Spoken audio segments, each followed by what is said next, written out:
What are the 3 best books in psychology this year?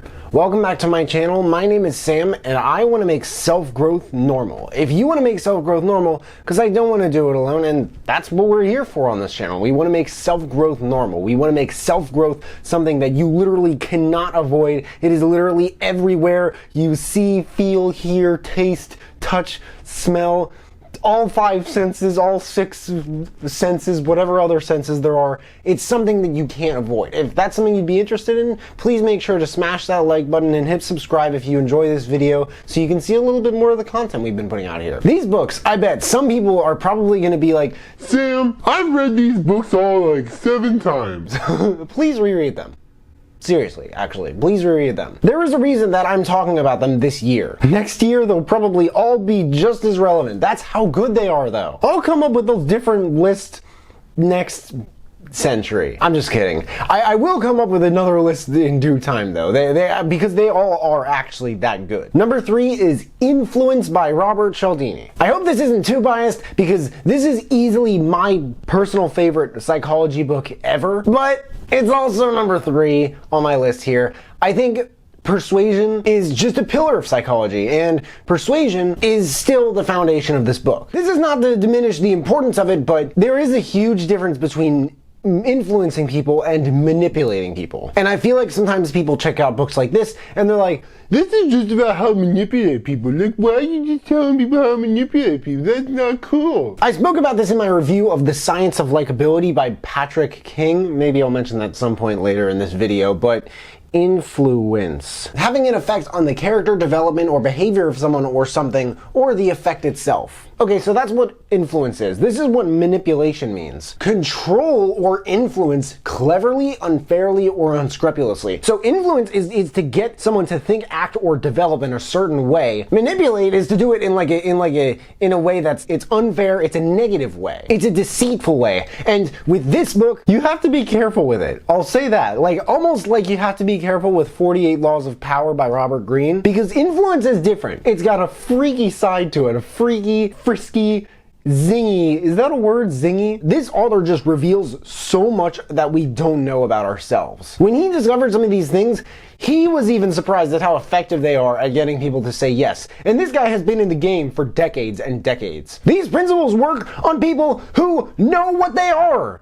Isn't that strange? The flagship here is 6 different ways to get people to say yes. 6 different ways, and they are the most powerful ways. The information in this book is so evergreen, it's worked for hundreds, probably thousands, maybe tens of thousands of years. But the author doesn't lean too heavily on examples from thousands or tens of thousands of years ago. Not that there's anything wrong with that. In fact, the examples are quite modern. But the principles, the ways to get people to say yes, what difference would it make in your life knowing how to use those and understanding them? What difference would it make in your family, in your relationships, in your love life? And especially in yourself, like how you treat yourself. This isn't something I remember the author going into. It's more like the mechanics of what works and why and how. And it's surprisingly comprehensive too, which is another reason I listed this at number 3 instead of number 27,934. If you're not that smart, no harm, no foul, no shirt, no shoes, no problem, you still receive service. When you check this book out, I can just about promise that you will notice things that you did not notice before about what makes people tick and move and act the way they do. It's another one of those rare books that I've checked it out. It's been a while since I first checked it out, and it'll be a while probably till I review it because it shocked me a lot. It really shocked me. I was traumatized by it. I'm just kidding. I wasn't traumatized by it. But the book really did make a big enough difference in my life that it's like, oh my gosh, where do I start? I guess everything I just said would be a good place to start. Number 2. Number 2.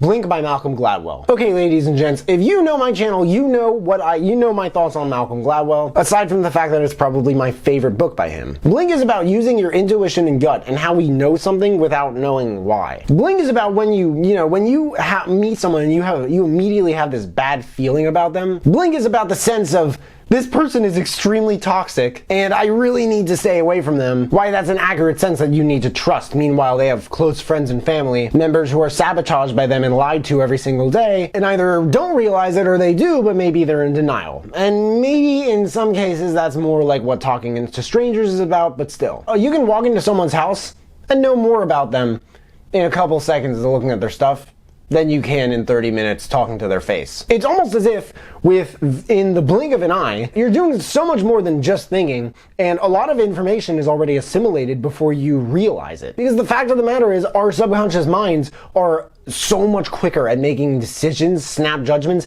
than we realize. This was always my favorite Gladwell book because amongst talking to strangers, The Tipping Point, Outliers, and if you want to throw it in there, his most recent Bomber Mafia. Blink is the one that probably most deeply affects our daily lives. Eventually, I'd like to make a video about the 3 best Malcolm Gladwell books, since there are so many things that make him such an incredible and impactful author. At the same time, in this book, he also explains how your gut isn't right, and how using your gut to make snap decisions has hurt so many people, and how some experts in your field will completely miss huge details on big projects. Then they might write off why as something completely irrelevant.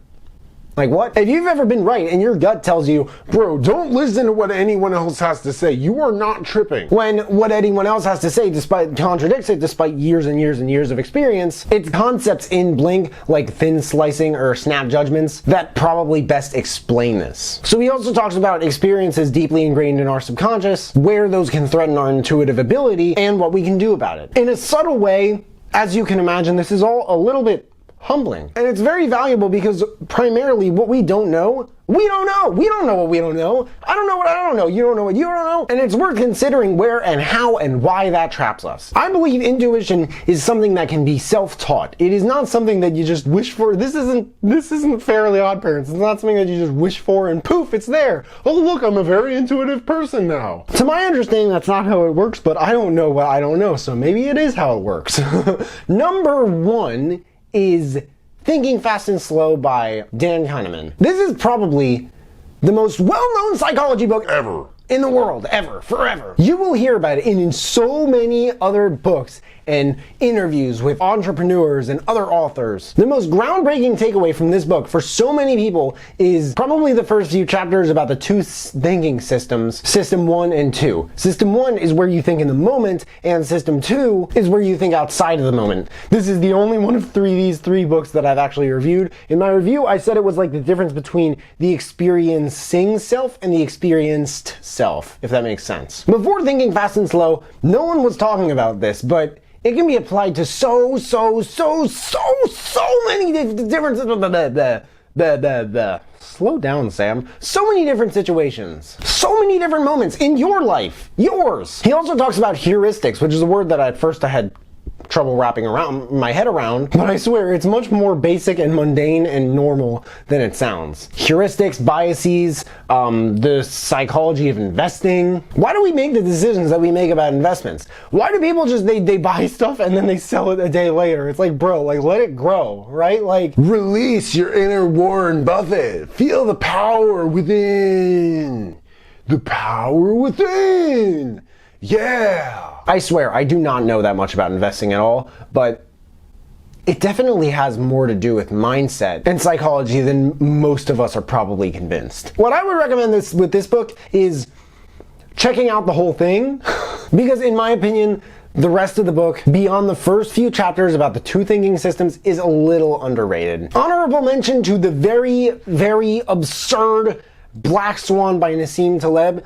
Nassim Taleb is just, I guess you just gotta watch my reviews. There's so much I have to say about it. That's my list of the 3 best psychology books of this year. Please let me know what you guys think in the comments below. If you guys buy anything through the links in the description, then I get commission, which helps me build this channel and keep making these videos. If there are any other books that you guys want me to check out and review, any short lists of the best books in this, I'm gonna have more of these coming out. I have a list of, I think, 15 different ones. Money, finance, charisma, charisma, leadership. Please let me know as well in the comments below if any of those would be of interest to you. I will be including books that I haven't reviewed, but have checked out that are maybe, I don't know, so as long as maybe 24 hours. 48 Laws of Power by Robert Greene. And eventually, again, I do plan on reviewing those. It would just take me a really long time to do so. But I hope you guys enjoyed this video. Make sure to smash that like button again and hit that subscribe button so you can see more of the stuff that I'm putting out. And it really helps get a lot of these ideas out and sort of spread them. Again, we're trying to make self-growth normal here. We want to make it completely unavoidable. We want to make it like air. Like if you're breathing in air, you're breathing in self-growth. And if you could also hit that notification bell to get a notification whenever I drop new videos, that would mean the world to me. Thank you guys so much for watching. I really appreciate it. You can find me everywhere, and I will see you then.